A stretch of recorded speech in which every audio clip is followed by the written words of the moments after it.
高雄维武营国家艺术文化中心推出全台湾头一个交响乐团，连续演奏24点钟的活动。今年是贝多芬系列，除了演奏贝多芬正出名的9条交响曲以外，也有以创作唯一的歌剧作品。这届活动邀请国内外350位音乐家做伙来挑战24点钟的演奏。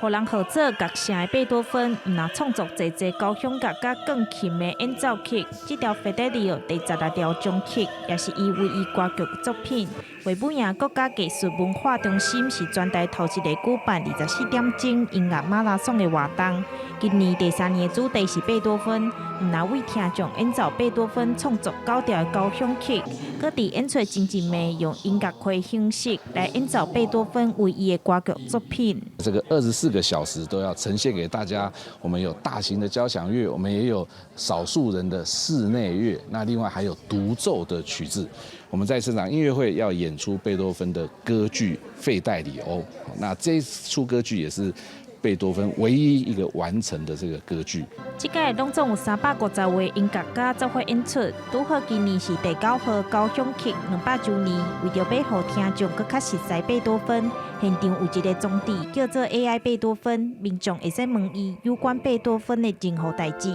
包括一寡日常生活的问题。哪一出是你最喜欢的呢？第9号交响曲最让我惊艳。 所以 AI 贝多芬可以为你介绍他所有的交响曲，里面我们包含了生物辨识技术，包含了 OpenAI 的这一些智慧。这摆音乐节目是以管弦乐为主体，3月初1到初3都有演出，有买票票的民众嘛会使住伫维武营内面一暝，连续24点钟来享受贝多芬音乐。记者钟义辉、邱昭勇高雄报道。